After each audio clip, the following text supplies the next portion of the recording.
Sama-sama kita perhatikan ayat ini. Kita baca sama-sama dalam hitungan ketiga. 1, 2, dan 3. Aku datang bukan untuk memanggil orang benar, tetapi orang berdosa, supaya mereka bertobat. Bapak Ibu jemaat, tema Natal nasional itu Allah hadir untuk menyelamatkan keluarga. Itu tema Natal nasional. Kalau tema Natal GPDI, dialah damai sejahtera yang mempersatukan. Soalnya tadi malam saya di Pandere, saya khotbah tema itu, Bapak Gembala GPDI di sana bilang ini Natal GPDI. Tema Natalnya. Saya tanya kepada Bapak Pendeta tadi, kita mau ikut tema yang mana? Nasional atau GPDI? Lalu Bapak Pendeta bilang bebas. Bebas. Jadi temanya bebas. Terserah saya maksudnya. Ya. Jadi karena temanya bebas, maka saya mengangkat tema Tuhan Yesus datang untuk membebaskan kita. Haleluya.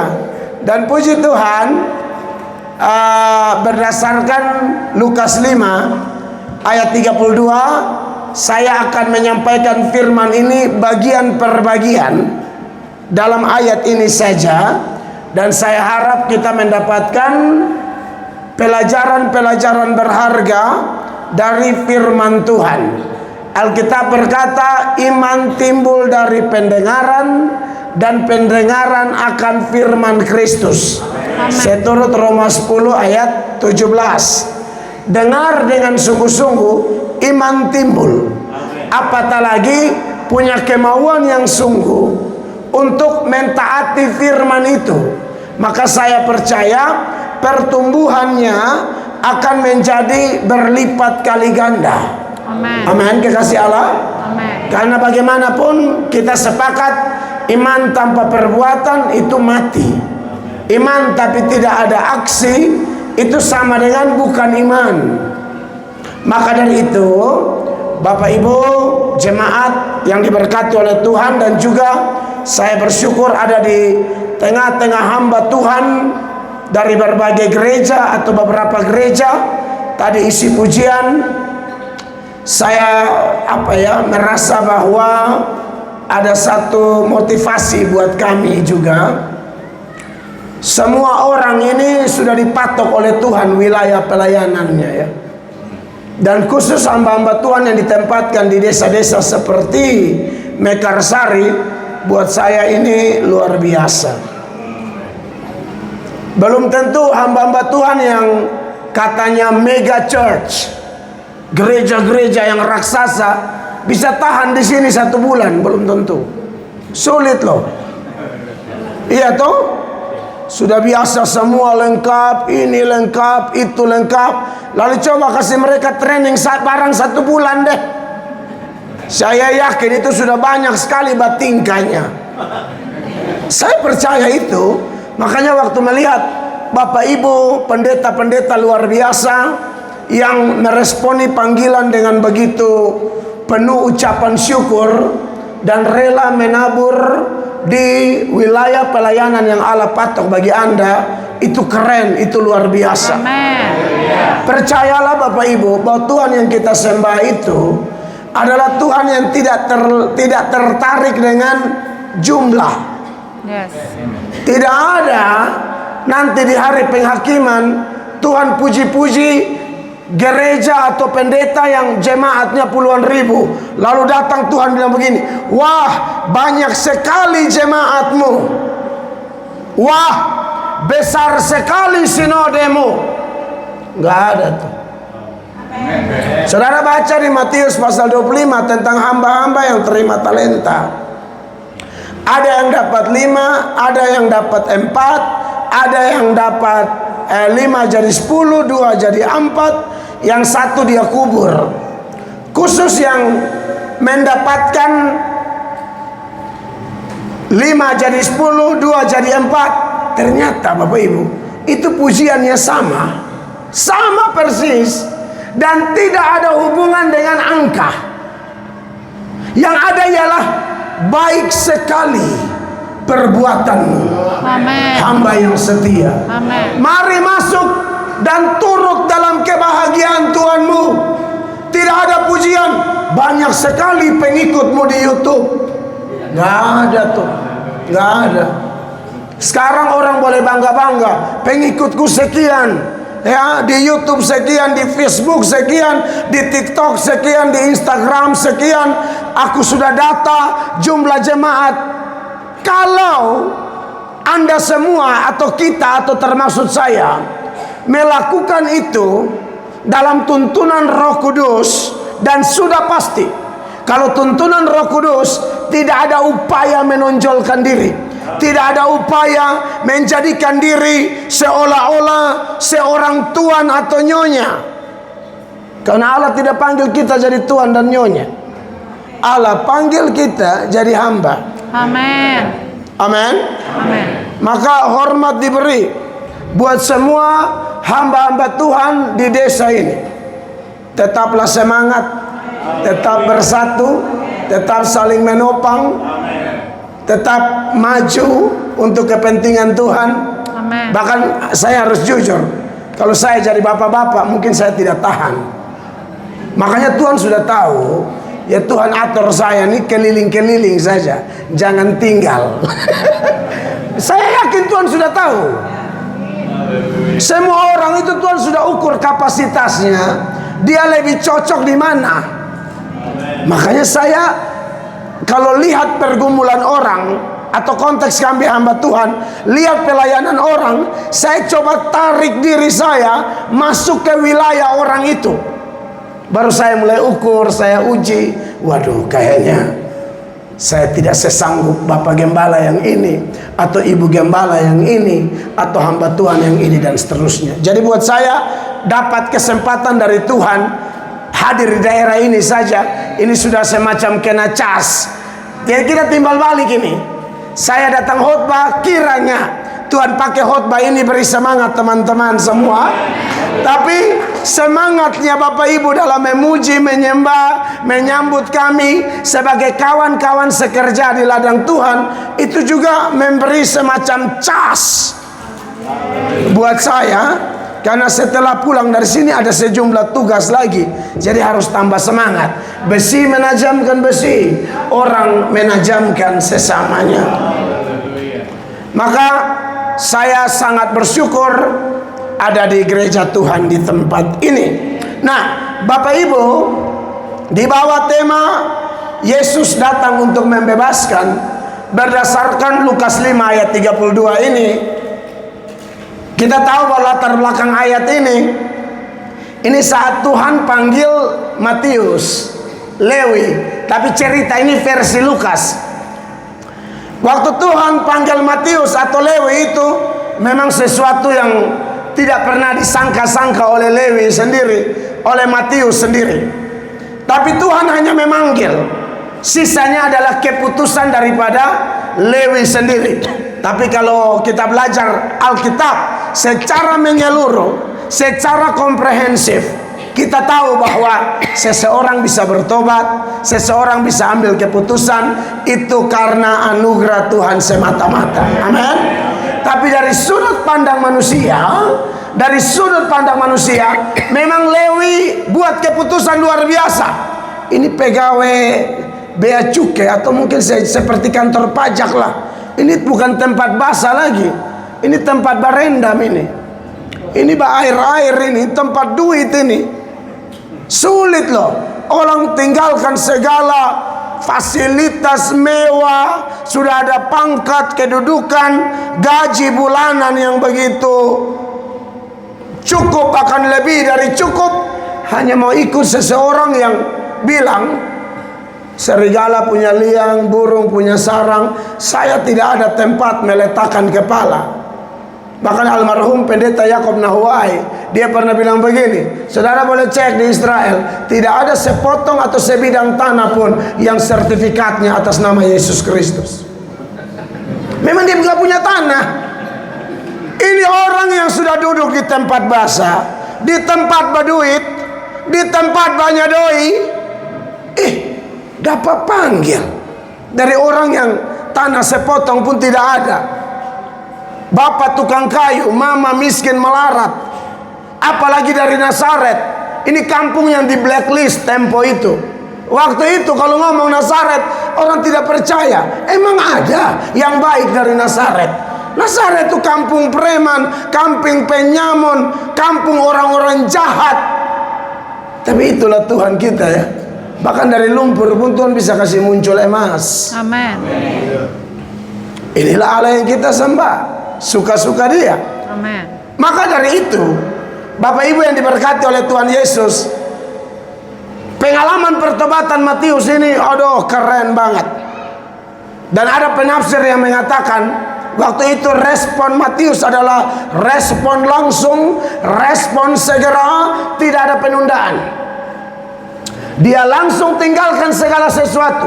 Kemungkinan yang dia bawa cuma penanya. Pena itulah yang dia pakai tulis Injil Matius. Yang lain dia tinggalkan semua. Lalu sebagai perpisahan dengan teman-temannya, dia bikin acara besar. Ini pemungut cukai. Saya ini kan di NTT, di Kupang, saya punya acara radio. Saya biasa khotbah dan tanya jawab di radio. Pernah ada satu pertanyaan yang entah ini Kristen atau bukan. Kalaupun dia Kristen agak kritis atau memang otak agak koslet sedikit. Dia bilang, Pak Pendeta tolong jawab saya.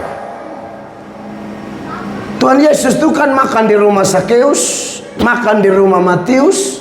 Sedangkan kita tahu track record orang-orang ini. Uang di dalam pundi-pundi mereka mayoritas itu uang haram semua, Pak. Apakah Yesus kompromi dan duduk makan dengan menggunakan uang haram? Anda bayangkan. Jadi ada orang yang mencurigai Tuhan Yesus pun duduk makan. Ini kan pejabat korup semua ini. Mau Matius, mau Sakeus. Misalnya pajak cuma 1 juta untuk store ke pemerintah Romawi. Mereka tagih 2 juta. 1 juta ke pemerintah, 1 juta masuk kantong pribadi. Makanya kenapa pemungut cukai itu kaya raya? Nah, Yesus datang duduk makan minum di situ. Mereka tanya, apakah Yesus ikut kompromi makan uang haram? Maka waktu itu dengan tenang Roh Kudus bantu saya jawab bilang begini, Matius maupun Sakeus itu adalah kalau zaman sekarang tuh kayak ASN. Mereka itu punya gaji murni. Betul, di rumahnya juga ada uang haram, tapi mereka juga punya gaji murni. Saya yakin waktu Yesus datang makan, pesta makan-makan, dong su bilang pe mai tua, jangan belanja pakai uang haram. Saudara jangan curiga, asal dia pernah korupsi jadi semua uang di rumahnya haram. Kan ada gaji murni, gimana sih? Kenapa saya yakin? Karena Alkitab berkata Yesus tidak pernah ada dosa, tidak pernah ada celah dalam diri Yesus. Maka tidak mungkin Yesus sudah tahu uang haram lalu Yesus kompromi. Jangankan Yesus, Abraham saja menolak pemberian dari Kedorlaomer. Karena Abraham tidak mau serakah, apalagi Kristus. Jadi saudara kalau lihat orang jangan cepat-cepat menghakimi ya. Ya mentang-mentang suaminya kantor pajak lalu istrinya pakai barang emas banyak, langsung saudara bisik kayaknya hasil korupsi. Dari mana kau tahu? Itu gaji murni itu. Belajarlah positive thinking. Amin. Terlalu banyak kita negatif, kadang-kadang hidup nggak maju-maju. Ya. Tapi kayaknya di Mekarsar ini orangnya mekar-mekar ya. Secara rohani maksud saya. Amin.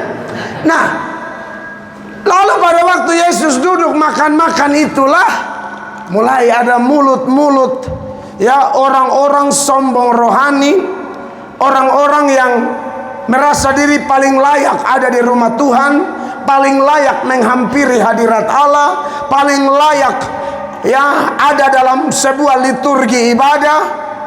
Mereka sungut-sungut, marah-marah. Katanya dia orang kudus, katanya dia orang suci. Kok mau nongkrong, nimbrung, duduk bareng-bareng dengan pemungut cukai dan orang-orang berdosa? Maka Yesus bilang hanya orang sakit yang butuh tabib. Lalu muncullah ayat yang mau kita bahas ini. Ya, aku datang bukan untuk memanggil orang benar, tetapi orang berdosa supaya mereka bertobat. Nah, Bapak Ibu terkasih, jadi saya sedikit latar belakangnya saja. Ini cerita dari sekolah minggu juga, semua sudah hafal. Tetapi saya perlu segarkan kembali kita. Tapi fokus saya adalah ayat 32 bagian per bagian. Kita mulai dengan Yesus berkata, aku datang. Dari malam di Pandere saya sempat singgung sedikit, tapi saya mau tambah di sini. Semoga Tuhan tolong ada ayat-ayat lagi yang muncul yang memantapkan iman kita. Amin. Aku datang itu agak beda dengan aku lahir. Karena datang itu sifatnya aktif, lahir itu sifatnya pasif. Maksudnya lahir sifat pasif itu begini. Saya, Pendeta Mel Atok, tidak bisa memilih lahir di provinsi mana, lahir di kota mana, lahir sebagai suku apa, lahir dari papa dan mama model bagaimana. Saya tidak bisa pilih. Pokoknya skenario dari sang sutradara agung seperti apa, kau terima kenyataan. Seperti saya tidak bisa milih. Kalau andai kata bisa milih, saya mau lahir dari keluarga Muksin dan Titi Sandora, atau Prabowo Subianto, atau saya mau lahir dari siapa ya, pokoknya keluarga beken lah, Luhut Binsar Panjaitan. Kalau bisa milih loh. Hanya masalahnya lahir itu pasif, nggak bisa milih.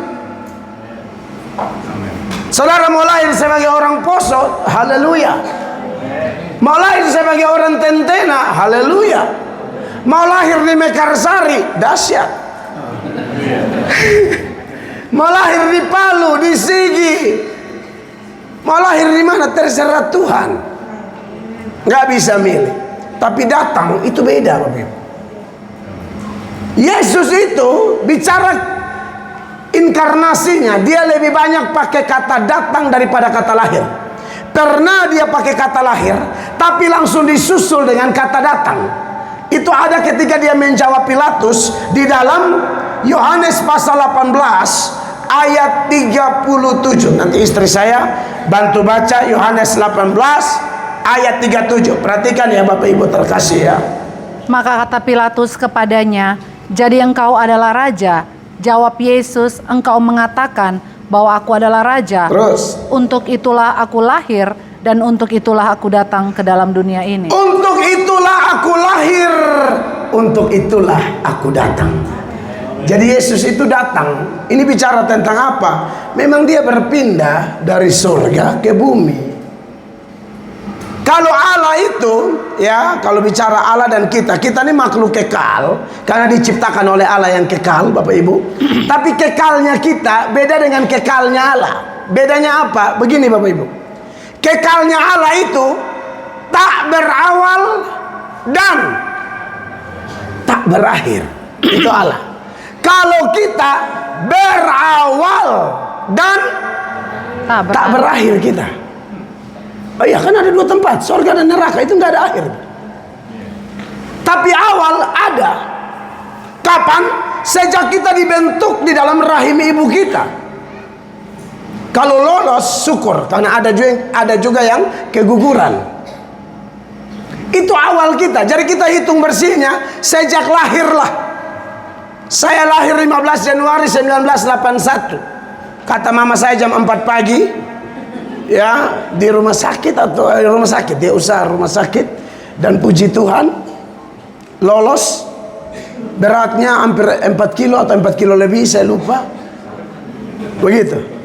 Jadi awalnya saya 15 Januari 1981. Nanti saya meninggal, itu bukan akhir. Makanya kalau orang yang mengerti ini, dia memakamkan orang, dia bilang kita akan mengantarkan jenazah ke tempat peristirahatan sementara. Kuburan bukan terakhir, ada hari kebangkitan. Amin Bapak Ibu. Ini kita ngomong nih, ini kita ngomong firman Allah benar-benar. Saya nggak enak, sudah datang dari NTT, dari Kota Kupang sampai di sini jalan darat hampir 4 jam atau berapa jam, baru hanya datang main lawak di sini. Oh, saya rasa rugi besar. Karena iman tidak timbul dari lucu-lucu. Iman timbul dari pengajaran yang alkitabiah. Amin. Ya Bapak Ibu, jangan ada yang mengantuk ya. Saya harap jangan ada yang tidur. Dengar firman baik-baik. Ini berharga sekali. Amin. Nah, jadi kita ini berawal dan tak berakhir. Kalau mau tak berakhir di neraka, tolak Yesus. Tidak usah terima dia. Pasti kau ke neraka. Oh iya dong. Tapi kalau mau tak berakhirnya di sorga, terimalah dia. Karena kehidupan sesungguhnya bukan di dunia ini. Ini namanya periode kesementaraan. Cuma 70-80 lah. Zaman dulu masih ada sampai Metusala 969, Nuh 990, Adam dan seterusnya. Tapi zaman di Nuh sudah 120. Sampai zaman Pemazmur, Musa, Daud itu sudah 70-80 tahun. Kalau orang di NTT pernah ada survei, itu paling top 60. Karena hobi makan daging babi. Lalu airnya kami itu air kapur. Itu dari sudut medis ya. Airnya kapur, tambah lagi daging babi, itu minta cepat pulang.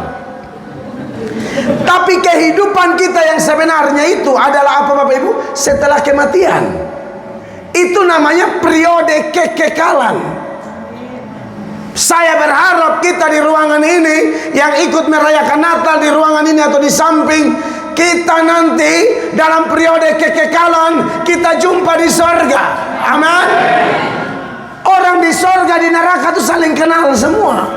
Saling kenal.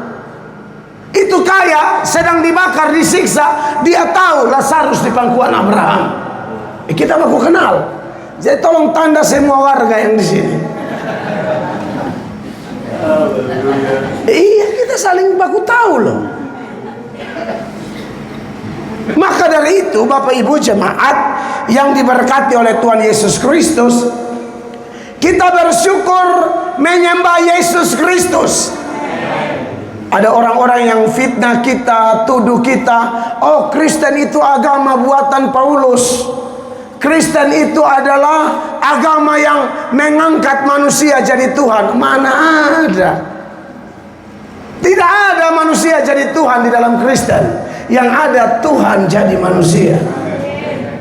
Yesaya menubuatkan dia bahwa dia itu penasehat yang ajaib, Allah yang perkasa. Ibraninya El Gibor, Raja Damai. Kalau penasehat kayak saya ini penasehat biasa, tapi kalau Allah penasehat yang ajaib. Kan dia menasihati pakai firman yang kekal, dia menasihati pakai Roh Kudus. Dan dia tuh Allah. Dan waktu dia lahir, malaikat-malaikat bilang apa di Lukas pasal 2 ayat 11? Hari ini telah lahir bagimu juru selamat, Kristus Tuhan. Sejak lahir dia Tuhan. Amin. Sebelum lahir dia dinubuatkan dia adalah Allah. Waktu lahir dia adalah Tuhan.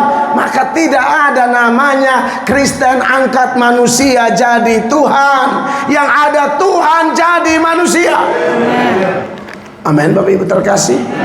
Maka ketika Yesus bilang aku datang, ini bicara tentang Allah menjelma menjadi manusia. Karena misi penebusan, Bapak Ibu tahu syarat penebus itu minimal ada 2. Yang pertama, harus manusia biasa. Yang kedua, tidak boleh berdosa. Mau cari manusia biasa dan tidak berdosa, di mana yang adalah keturunan Adam dan Hawa? Tidak ada. Roma 5 ayat 12 mengatakan gara-gara dosa Adam kita semua jadi orang berdosa. Siapa yang berani seperti Yesus yang memproklamirkan di depan umum? Yesus bilang, tolong tunjukkan dosaku di mana. Siapa yang berani tunjukkan dosaku? Tidak ada yang bisa membuktikan dia berdosa. Itu di Yohanes pasal 8 ayat 46. Aduh, Yesus bisa mengatakan ini dengan begitu gamblang. Perhatikan. Yohanes 8 ayat 46. Siapakah di antaramu yang membuktikan bahwa aku berbuat dosa? Siapakah di antaramu yang membuktikan aku berbuat dosa? Mana ada orang berani begini, Bapak Ibu? Apabila aku mengatakan kebenaran, mengapakah kamu tidak percaya kepadaku? Abraham tidak berani ngomong ini. Mana bisa Abraham bilang, siapa di antaramu yang bisa membuktikan aku berdosa? Saya yakin Sarah angkat tangan duluan. Oh, Sarah paling tahu itu. Papa, saya bongkar kah? Papa suka ajar saya tipu-tipu. Ketemu orang, kalau orang tanya bilang, kau adikku. Dan itu diperkirakan selama 25 tahun Abraham ajar Sarah tipu terus. Siapa lagi? Daud. Aduh, berani Daud ngomong ke Yesus, coba tunjukkan di mana dosaku. Langsung Batseba bilang, hello, kamu yang utus orang ambil saya di rumah. Akhirnya saya hamil dan anak kita mati. Kau juga yang bunuh laki saya. Siapa? Musa. Aduh, siapa? Tidak ada. Nuh baru turun dari bahtera langsung mabuk sampai telanjang bulat. Siapa? Nggak ada. Saudara mau bilang Henok dan Elia itu anugerah, bukan berarti mereka suci murni. Siapa? Ibu Maria. Dalam doktrin Kristen Protestan kita tahu secara pakai data loh. Saya ngomong bukan out of Bible. Saya selalu back to the Bible. Maria sendiri dalam nyanyian Maria dalam Lukas pasal 1 ayat 47 itu nyanyian Maria. Secara implisit dia mengaku dia orang berdosa. Dari mana kita tahu? Dengarkan nyanyiannya.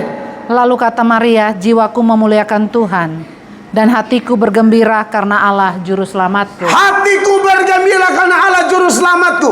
Kalau ada seorang manusia mengakui ada juru selamat, secara tidak langsung dia mau mengakui dia orang berdosa, makanya butuh juru selamat. Kalau dia tidak berdosa, dia aja yang jadi juru selamat. Maria pun tidak memenuhi syarat. Tapi Yesus kok dari rahimnya dia disebut kudus? Karena dikandung Roh Kudus, bukan dari Maria. Ya. Itu doktrin Protestan. Dan kita semua GPDI dan yang lain-lain, kan kita ada dalam kubu Kristen Protestan toh. Kita tidak singgung orang punya agama, tapi ini doktrin kita by data. Maka tidak ada satupun yang memenuhi syarat jadi penebus. Maka Allah harus menjelma dan datang menjadi manusia yang kita kenal, Sang Putra Natal, Yesus Kristus Tuhan. Masih ada banyak data yang membuktikan bahwa Yesus itu memang Allah. Waktu dia dicobai di padang gurun, dalam catatan Lukas 4 maupun Matius 4, di sana Yesus mengalahkan setan dan Yesus bilang apa? Jangan mencobai Tuhan Allahmu. Ya, kamu harus sujud menyembah hanya kepada Tuhan Allah. Terhitung ayat ini keluar, saudara-saudara, maka tidak ada lagi orang yang menerima penyembahan. Maksud saya manusia. Dulu masih boleh. Kalau lihat malaikat, orang masih bisa sujud. Lihat raja, orang masih bisa sujud. Tapi ketika Yesus mengatakan hanya kepada Allahmu saja yang kau menyembah, dalam Lukas 4 dan Matius 4, maka tidak ada lagi yang menerima penyembahan. Cornelius mau sembah Petrus, Petrus bilang jangan, tidak boleh. Orang mau menyembah Paulus dan Barnabas karena mereka melakukan mujizat. Paulus dan Barnabas menolak penyembahan. Malaikat mau disembah oleh Yohanes di Pulau Patmos, malaikat pun menolak penyembahan itu. Saudara pernah baca itu ya di Wahyu pasal 22 ayat 8 dan 9. Wahyu 22 ayat 8 dan 9, ayat itu berkata demikian. Dan aku Yohanes, akulah yang telah mendengar dan melihat semuanya itu. Terus? Dan setelah aku mendengar dan melihatnya, aku tersungkur di depan kaki malaikat yang telah menunjukkan semuanya itu kepadaku untuk menyembahnya. Untuk menyembah malaikat. Lalu malaikat bilang apa? Tetapi ia berkata kepadaku, jangan berbuat demikian. Aku adalah hamba sama seperti engkau dan saudara-saudaramu. Jangan berbuat demikian, aku adalah hamba. Lalu dia bilang apa? Sembahlah. Terakhir, Sembahlah Allah. sembahlah Allah. Jadi Anda lihat, Rasul tolak penyembahan, malaikat tolak penyembahan, tapi Yesus tidak pernah tolak penyembahan. Waktu dia kasih tenang itu badai, semua sujud menyembah dia. Dia tidak marah dan berkata, hei jangan. Tidak. Kenapa dia terima penyembahan? Memang dia Allah. Tepuk tangan. Memang dia Allah. Saudara tahu yang kita rayakan, peristiwa Natal pertama 2000-an tahun lalu, itu peristiwa akbar, maha akbar. Karena Allah mau menjadi manusia yang maha tinggi, rela jadi hina supaya kita yang hina ditinggikan. Wow, Tuhan hebat. Amin, kekasih Allah. Malaikat tidak terima penyembahan, tapi dalam Ibrani 1 ayat 6, ayat itu mengatakan, pada waktu anak tunggalnya datang, Bapa di sorga berfirman, semua malaikat harus sembah dia. Perhatikan. Dan ketika ia membawa pula anaknya yang sulung ke dunia, ia berkata. Dan ketika dia membawa pula anaknya yang sulung ke dunia, dia berkata, semua malaikat Allah harus menyembah dia. semua malaikat Allah harus menyembah dia. Amin. Wow. Amin. Amin. Haleluya. Amin. Bapak pendeta, saya bisa minta mikrofon satu aja tak kasih istri saya? Tadi ada yang ini hidup toh, tolong dong Kak, supaya beliau baca. Yang sebelah kanan ini saya lihat banyak nih, luar biasa. Apalagi mahasiswa dasi merah nih, saya akui betul. Masih sekolah Alkitab menyala adik-adik begitu. Ya, semua orang ada masanya, semua masa ada orangnya. Jadi lihat orang-orang muda sekolah teologi ya begini, aduh senang sekali saya. Senang sekali. Kita nih pasti entah mungkin 5-10 tahun lagi sudah ada orang lain lagi yang Tuhan pakai. Jadi kita harus saling mendukung. Siapa naik kita dorong. Amen. Jangan satu naik kita tarik ke turun, kasihan. Saudara janganlah, itu sifat tidak baik itu. Tapi di sini saya lihat wajah-wajah aman semua.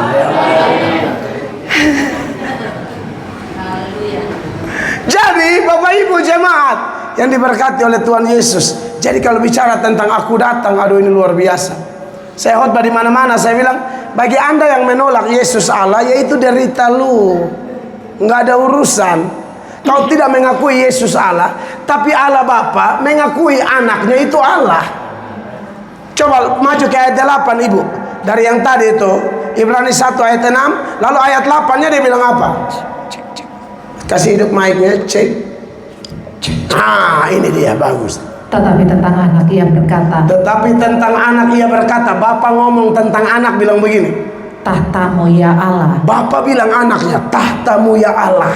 Tetap untuk seterusnya dan selamanya. Tetap untuk seterusnya dan selamanya. Jadi kalau Zakir naik tidak mengakui Yesus Allah, enggak ngaruh. Don Ditan tidak mau mengakui Yesus Allah, enggak ada urusan. Allah Bapa memanggil anaknya Allah. Ya. Lalu 9 dia bilang apa? Engkau mencintai keadilan dan membenci kefasikan. Yes. Terus? Sebab itu Allahmu telah mengurapi engkau dengan minyak sebagai tanda kesukaan melebihi teman-teman sekutu. Jadi tolong catat ini ayat Bapak Ibu. Ini ayat di mana Bapa memanggil anaknya Allah. Itu Ibrani 1 tuh ayat 8-9. Amin. Lalu tidak itu saja. Ayat 10 ada keterangan lagi bahwa anaknya ini, Tuhan Yesus ini, dia yang menciptakan segala sesuatu. Ayat 10. Dan pada mulanya ya Tuhan. Pada mulanya Tuhan di situ kata kurios menuju kepada Kristus. Perhatikan. Engkau telah meletakkan dasar bumi, Ya. dan langit adalah buatan tanganmu. Itu senada kan dengan Yohanes 1 ayat 3. Segala sesuatu dijadikan oleh dia, dan tanpa dia tidak ada sesuatu pun yang sudah ada dan bisa ada. Amin. Itu Yesus pencipta. Saudara, pencipta itu dia berkuasa menjadikan dari tidak ada menjadi ada. Bahkan dari yang sudah ada ini dia mampu lenyapkan lagi. Ulang. Pencipta itu dia berkuasa menciptakan dari tidak ada jadi ada. Setelah ada, dia berkuasa melenyapkan apa yang dia ciptakan. Lalu dia bikin lagi langit baru, bumi baru. Yes. Itu pencipta. Dan ayat tadi bicara tentang Kristus. Setelah itu dia bilang apa coba Ibu? 11. Semuanya itu akan binasa, tetapi engkau tetap ada. Maksudnya semua ciptaannya akan binasa. Langit dan bumi akan berlalu. Iya, akan berlalu ini. Ya pasti habis ini dunia. Saudara jangan kerasan di sini. Kita ini warga kerajaan surga yang sedang menumpang di Mekarsari. Amin. Kita ini kan punya kewargaan ganda. Warga negara Indonesia sekaligus warga kerajaan surga. Amin. Kita cuma transit di sini. Amin. Sekaligus training. Transit sekaligus training. Ini kita di training di sini. Masalah, pergumulan, gesekan-gesekan yang datang, itu training semua. Jadi kalau ada masalah jangan marah-marah, jangan buru-buru kasih salah pendeta, jangan buru-buru kasih salah suami. Ini gara-gara nikah dengan kau. Coba kalau dulu saya nikah dengan yang tentara, itu pasti lebih aman. Mantannya tentara.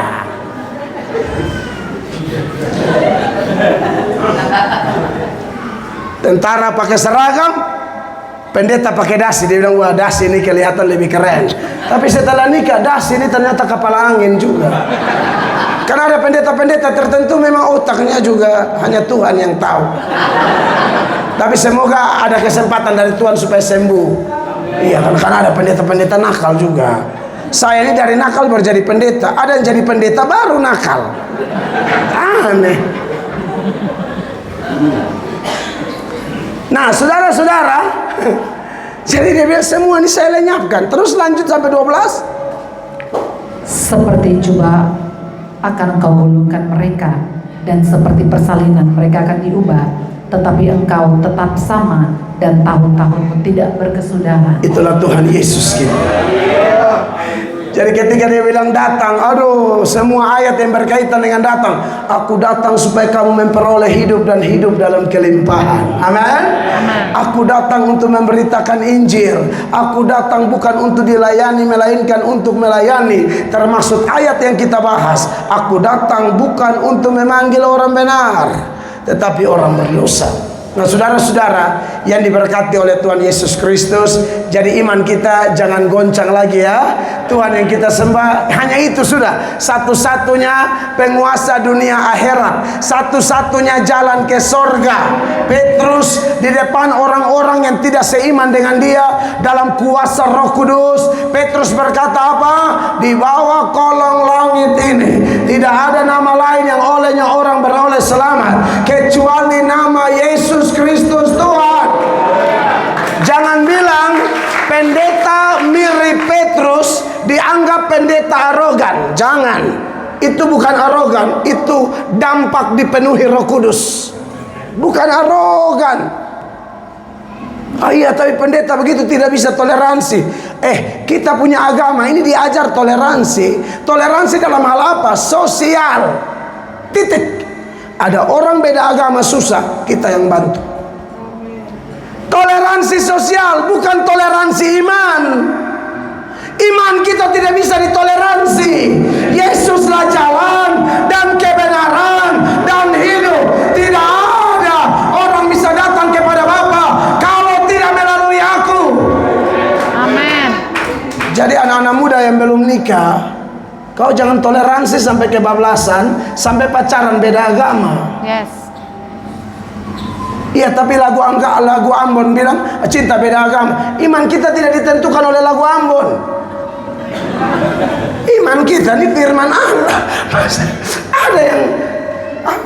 Ada lagu, ada banyak kan penyanyi-penyanyi timur, cinta beda agama, bla bla bla. Kembali ke Alkitab, tidak bisa beda agama. Ada lagi yang pacaran beda agama dengan alasan saya mau injili dia, saya mau menangkan dia. Saya tempel engkau. Kau punya jiwa saja bermasalah, kau sok jadi pahlawan, mau menangkan orang lagi. Dengan pacaran beda agama aja sudah tahu kau tuh kepala batu dan melawan firman. Jiwamu aja tersesat. Sok-sok jadi pahlawan mau pergi menangkan orang lain. Jangan jadikan pacaran metode penginjilan, jangan. Menginjil. Kalau pacaran cari yang satu iman. Amin. Ini buat yang anak-anak muda nih. Coba angkat tangan dulu yang belum nikah, saya angkat tangan. Nih lumayan banyak nih. Luar biasa. Coba yang rencana mau nikah angkat tangan. Coba yang rencana mau nikah tapi tidak tahu mau nikah dengan siapa. Coba. Rencana sih ada, tapi siapa?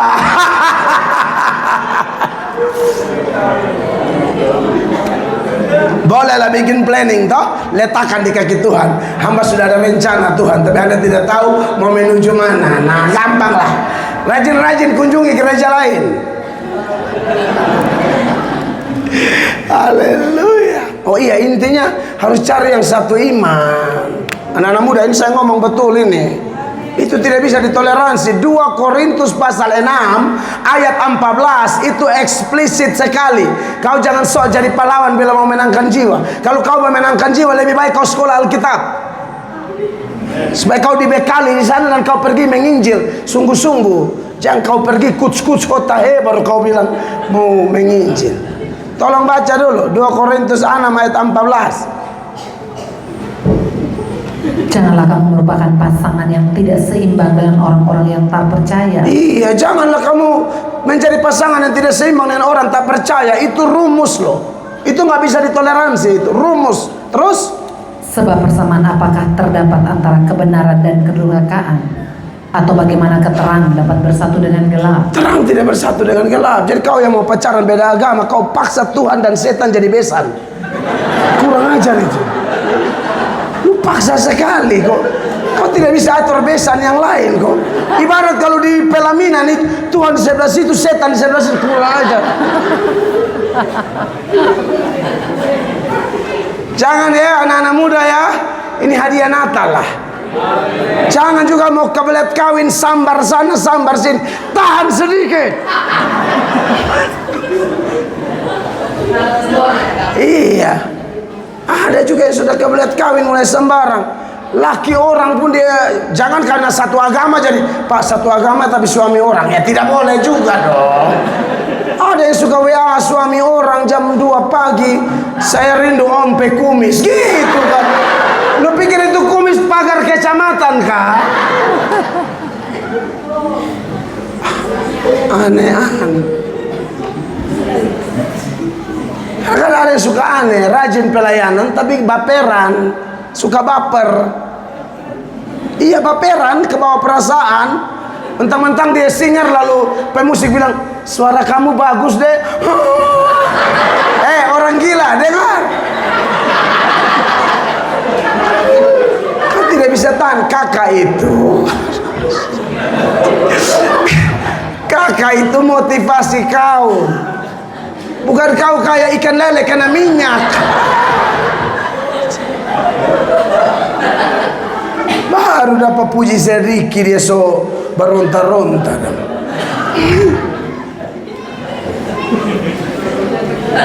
Tapi di sini saya lihat tidak ada. Tidak ada yang mengaku.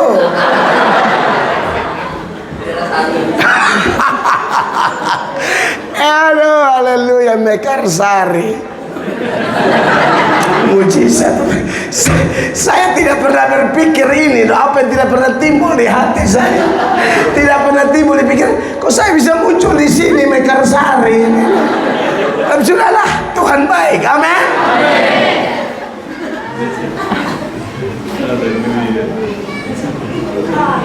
Ternyata mau ketemu ini bunga-bunga mekar ini. Aduh, ada yang mekar 50-an, ada yang mekar sudah 70-an. Saya lihat ini memang kembang-kembang bunga bakung di taman ya. Nah Bapak Ibu, jadi clear ya, Tuhan Yesus kita adalah Allah. Amin. Dan firman Allah berkata setiap lutut akan berteduh. Amin. Semua lidah akan mengaku bahwa Yesus Kristus adalah Tuhan. Bagi kemuliaan Allah Bapa. Dan sebenarnya menurut Kisah Rasul 10 ayat 36, memang Yesus itu Tuhan semua orang, bukan Tuhan gereja. Mau Israel non Israel, Yahudi non Yahudi, Tuhannya cuma satu, Yesus Kristus. Kristus. Anda catat ayat ini, tolong dibacakan. Kisah Rasul pasal 10 ayat 36. Itulah firman yang ia suruh sampaikan kepada orang-orang Israel, Supaya Israel tahu. yaitu firman yang memberitakan damai sejahtera oleh Yesus Kristus yang adalah Tuhan dari semua orang. Oleh Yesus Kristus yang adalah Tuhan semua orang. Jadi kalau orang, semoga video saya nanti saya posting ya dengan latar belakang hijau sebagai simbol kemekaran. Bukan Mekarsari itu. Orang mesti tahu kalau kau yang nonton video ini ya, kalau kau masih orang, Tuhanmu tuh Yesus. Jadi jangan bertingkah. Amin. Kau terima dia, kau beruntung. Kau tolak dia, kau yang rugi. Yes. Apalagi doktrin sorga neraka itu tidak bisa main-main. Sekali sorga tetap sorga, sekali neraka tetap neraka. Dari sorga tidak bisa pindah ke neraka, dari neraka tidak bisa pindah ke sorga. Mau ke sorga atau ke neraka, terima dia yang adalah Tuhan semua orang. Yesus Kristus Tuhan. No compromise. Tidak ada jalan lain. Maka diberkatilah kita ya yang merayakan Natal. Amin. Ada juga orang Kristen yang hari begini luar biasa, dia tidak mau merayakan Natal. Saya waktu itu pelayanan di satu daerah, saya masih PKL, praktek kerja lapangan, mahasiswa teologi saya. Lalu saya ditugaskan menghubungi pembicara. Pembicara ini saya hubungi, lalu dia bilang, aduh adik Mel, minta maaf, Bapak ini memang Kristen, tapi Bapak tidak setuju dengan perayaan Natal. Kenapa Pak? Bla bla bla lah. Dia kelompok anti Natal, agak mirip Saksi Yehova. Saksi Yehova anti Natal. Dimulai dari anti ulang tahun. Natal ini kan ulang tahun Tuhan Yesus. Mereka bilang di Alkitab itu ulang tahun hanya dirayakan oleh orang kafir. Dan dalam ulang tahun orang kafir selalu makan korban. Saudara pernah baca ulang tahunnya Firaun? Ya. Kejadian 40, catat saja ayat 20, 21, 22. Di ulang tahun Firaun, kepala juru roti digantung mati tepat hari ulang tahun Firaun. Di perjanjian baru dalam Matius pasal 14 ayat 6, hari ulang tahun Herodes, siapa yang dipenggal putus? Yohanes Pembaptis. Kepalanya dipenggal putus tepat hari ulang tahun Herodes. Maka kelompok anti ulang tahun sekaligus anti Natal mengatakan, jangan rayakan ulang tahun Yesus karena itu budaya kafir. Ditambah lagi di Alkitab kata mereka, hamba-hamba Tuhan justru kutuk hari lahir. Pernah baca Ayub kutuk hari lahir? Ya. Baca dulu Ayub 3 ayat 1. Ini pandangan mereka, saya bongkar di sini, baru kita kasih runtuh di sini juga. Tenang, saya ada sama dengan saudara kok. Saya bukan hanya, kan kita mahasiswa teologi kan mesti cek. Ini dasarnya apa? Ini benar atau tidak tafsirannya, kan begitu. Perhatikan Ayub 3 mulai ayat 1. Sesudah itu Ayub membuka mulutnya dan mengutuki hari kelahirannya. Sesudah itu Ayub membuka mulutnya dan mengutuki hari kelahirannya. Ini sama dengan Yeremia. Yeremia 20 ayat 14. Yeremia pun mengutuki hari kelahirannya. Terkutuklah hari ketika aku dilahirkan, biarkan jangan diberkati hari ketika ibuku melahirkan aku. Jadi menurut kelompok anti Natal, mereka bilang, kau lihat itu, yang merayakan ulang tahun penjahat semua, yang kutuk hari lahir nabi semua. Sekarang kau mau ikut nabi punya gaya atau penjahat punya gaya? Nah ini pandangan abal-abal ya. Ini bahaya. Dalam ilmu tafsir, Bapak Ibu pendeta banyak di sini ya. Ya ini kita bagi-bagi tips lah, ilmu-ilmu sedikit. Dalam ilmu tafsir, cara tafsir Alkitab itu salah satunya, hal yang perlu diperhatikan adalah cek data itu bersifat apa? Didaktis atau deskriptif. Kalau deskriptif hanya bersifat menggambarkan peristiwa pada waktu itu dan tidak boleh dipaksakan jadi rumus. Kalau didaktis, nah itu rumus. Isinya 3: perintah, larangan, janji. Perintah, pergi jadikan semua bangsa muridku. Ini rumus ini. Ingat, kuduskan hari Sabat, itu rumus. Jangan main-main. Dan lain-lain. Ampunilah sesama, rumus. Larangan, jangan berzina, jangan bersaksi dusta, jangan mencuri, dan jangan yang lain. Itu rumus. Janji, pergi, ketahuilah aku menyertai engkau. Cari dahulu kerajaan Allah dan kebenarannya, semuanya ditambahkan. Itu klaim, itu janji, itu rumus. Tapi kalau cerita Yesus jalan di atas air, jangan ikut. Mengerti ya? Ada tidak Yesus jalan di air? Ada. Tidak usah ikut. Jangan bapak-bapak terlalu beriman. Baca Yesus jalan di air. Oke. Lalu pergi di pinggir pantai dan berkata, oh Tuhan, haleluya. Apalagi pendeta karismatik Pentakosta, haleluya. Sebagaimana engkau jalan di atas air Tuhan, maka hari ini saya pendeta GPDI wilayah Mekarsar,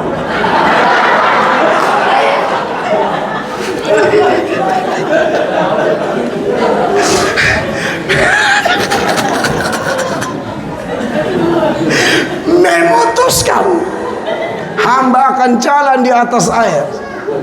Bapak-bapak pengurus wilayah, saya pesankan cegah dia.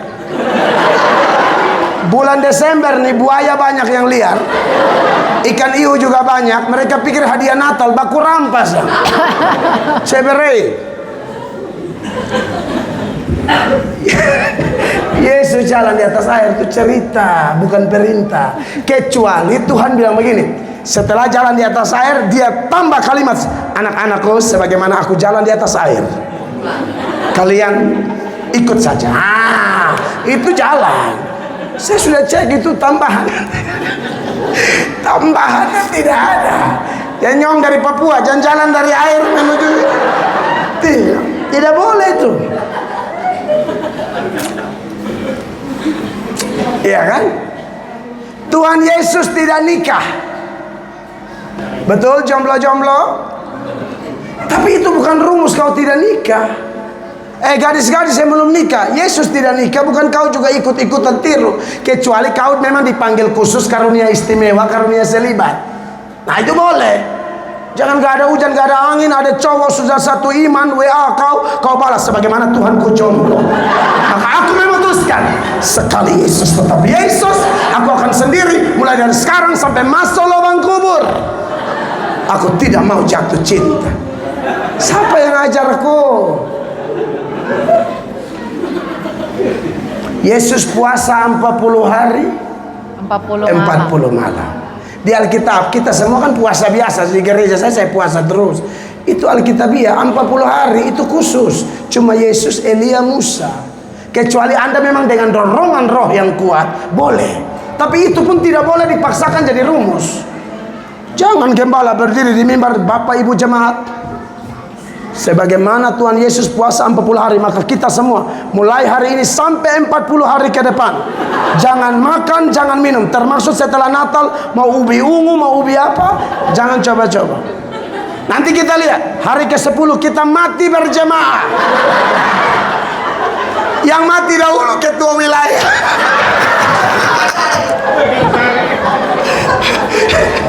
Bapak Gembala. Nah ini siapa yang mau kubur siapa? Bapak Gembala sudah mati, Ibu Gembala napas juga satu-satu. Wah ini kita bingung ini. Jadi haleluya. Jadi itu cerita. Nah, Herodes punya ulang tahun, Yohanes mati. Firaun punya ulang tahun juga, Yohanes mati. Itu cerita. Jangan kelompok anti ulang tahun pakai jadi rumus. Ilmu tafsirnya kacau. Nggak ada tafsiran begitu. Lalu ini Ayub dan Yeremia bagaimana? Itu juga sama, dan itulah kejujuran kitab suci. Kitab suci kita ini buku paling transparan. Kelebihan tokoh Alkitab diekspos, kegagalannya tidak disembunyikan. Supaya mau kasih tahu kita semua, kita yang rajin baca Alkitab, satu-satunya pribadi yang kita baca dan tidak ketemu dosa cacat celahnya cuma Yesus Kristus, karena Dia Allah yang menjadi manusia. Bagian berikut, wah mencurigakan sekali. Karena ini perjalanan, bukan 3 jam kemana Pak? Khotbah. Saya pikir Pak Blen jalan ke bawah 3 jam. Karena kita mesti istirahat di bawah, toh. Enak, bapak-bapak setelah ini dipenuhi sukacita, ya. Kami dipenuhi lika-liku laki-laki, ya. Lika-liku laki-laki yang luka-luka dan tidak laku-laku. Setelah aku datang, kalimat ini dilanjutkan, bukan untuk memanggil orang benar, tetapi orang berdosa. Kalau dikatakan orang benar di sini, jangan berpikir ada orang benar, nggak ada. Yang ada waktu itu karena konteksnya ada Farisi-Farisi yang sok benar. Orang benar yang dimaksud sini adalah orang-orang berdosa tidak tahu diri. Kalau berdosa tahu diri, sudah berdosa datang tersungkur berlutut mengaku komitmen bangkit. Nah, itu berdosa tahu diri. Tapi berdosa tidak tahu diri seperti Farisi-Farisi dan ahli Taurat ini sombong rohani. Hanya Bapak Ibu, kalau kita sudah dipakai Tuhan, tolong jangan lupa sejarah, jangan kacang lupa kulit. Ingat dari mana kita dipanggil oleh Allah. Makanya saya datang di gereja ini, saya senang. Dulu saya pimpin gereja kurang lebih seukuran begini, Bapak Gembala. Lalu Tuhan bekerja, kita bongkar total. Ibadah 1 kali tidak tampung, ibadah 2 kali tidak tampung, ibadah 3 kali tidak tampung, kita bongkar. Lalu punya duit dengan iman saja 1.250.000 sebagai uang muka. Peletakan batu pertama, ya, jemaat yang saya layani juga menengah ke bawah mayoritas, tetapi kita punya Allah yang kaya, Dia Allah yang besar, yang memberikan iman yang besar, memberi harapan yang besar. Jangan takut minta hal-hal besar kepada Tuhan, bukan demi diri kita, bukan demi sinode kita, tapi demi kepentingan kerajaan Yesus Kristus. Akhirnya kumpul-kumpul duit, ya, materi non materi, total 10 miliar. Lalu kita bangun 3 lantai. Tapi saya tetap tulis di depan gereja supaya jangan lupa diri. Saya tulis di depan gereja, Amazing Grace Church, bengkel orang berdosa. Karena bagi saya, gereja bukan tempat kumpulnya para malaikat. Gereja adalah tempat berkumpulnya orang-orang kotor, orang-orang berdosa yang sudah meresponi panggilan Kristus seperti ayat ini. Tetapi setelah dia ada dalam Kristus, memang dia ciptaan baru, yang lama sudah berlalu, sesungguhnya yang baru sudah datang. Tapi dalam eksperimen hidupnya ada banyak godaan, ada banyak tantangan. Mungkin juga dia bisa jatuh bangun, dan dia perlu diperbaiki terus-menerus. Amin, kekasih Tuhan. Saya ini dari kampung juga. Lalu, waduh, sekolah teologi juga di sekolah yang tidak terkenal. Sama, dana peletakan gereja dengan dana yang terkumpul waktu saya pergi sekolah teologi, jumlahnya tidak kebetulan sama, 1.250.000. Naik kapal Sirimau dari kota Kupang, saya pikir mau langsung ke Jakarta, singgah ke Larantuka.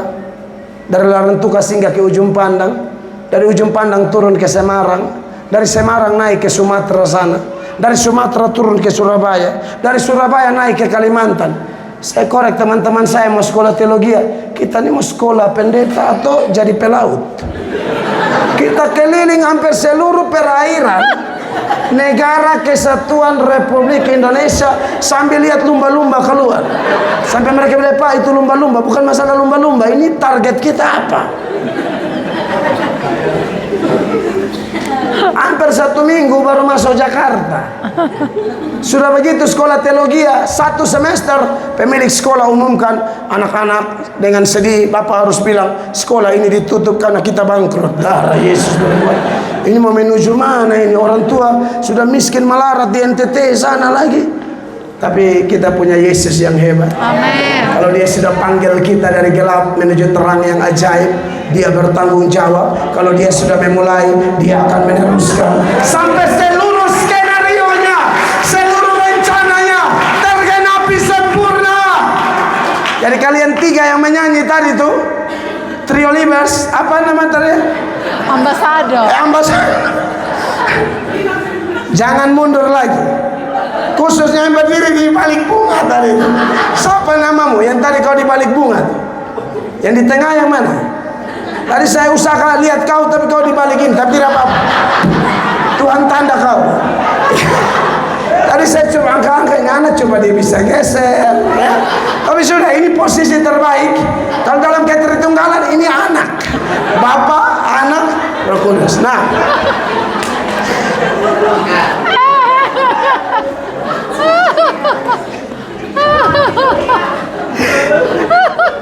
ya ini sudah jalan jauh-jauh, kita jangan tegang-tegang lah, amin.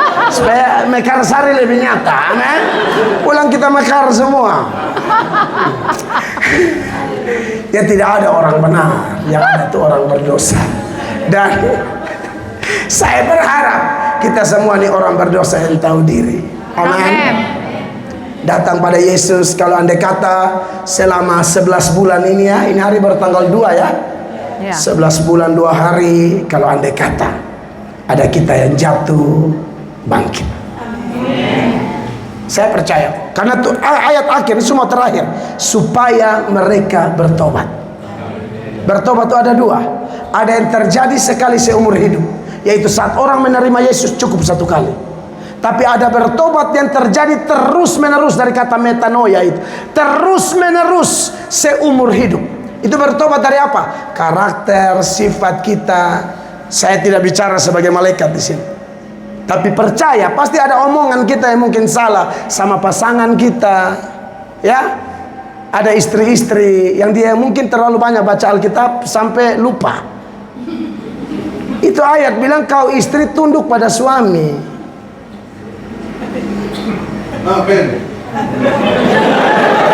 Ini berkat khusus nih Bapak. Iya toh. Kadang-kadang ada ibu-ibu tuh yang dia yang mau berkuasa, itu dosa besar ibu. Itu kunci malapetaka. Jangan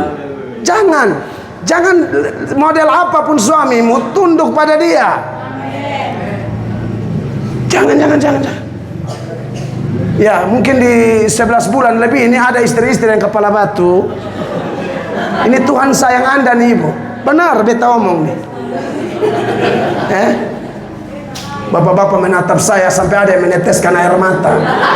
Sampai berkata, saya percaya pendeta ini diutus Allah. Dan buat bapak-bapak, bapak-bapak juga ingat porsi bapak-bapak dulu.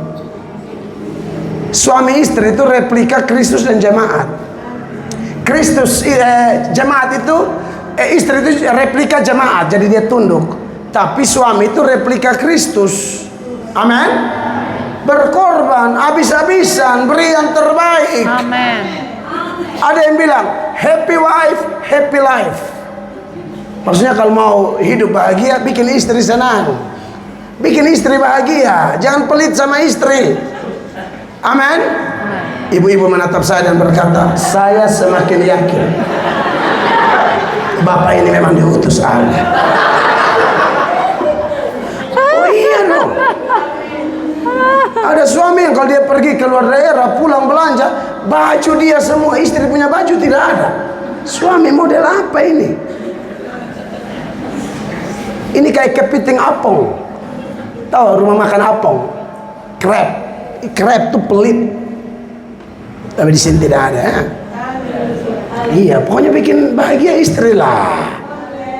Saya waktu menikah dengan istri bilang, mama saya mau anak 4. Istri saya bilang, tidak ada masalah, asal bapak bantu jaga, bantu gendong. Siap.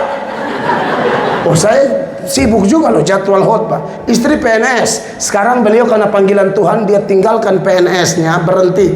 Dia di Dinas Kehutanan Provinsi Nusa Tenggara Timur. 3 tahun cuti di luar tanggungan negara, bergumul panjang. Tahun 2025 ini sudah mengundurkan diri, tinggal tunggu kepastian dari pemerintah. Karena beliau sudah ambil master teologi dan memutuskan full jadi pendeta. Tapi ini bukan rumus loh.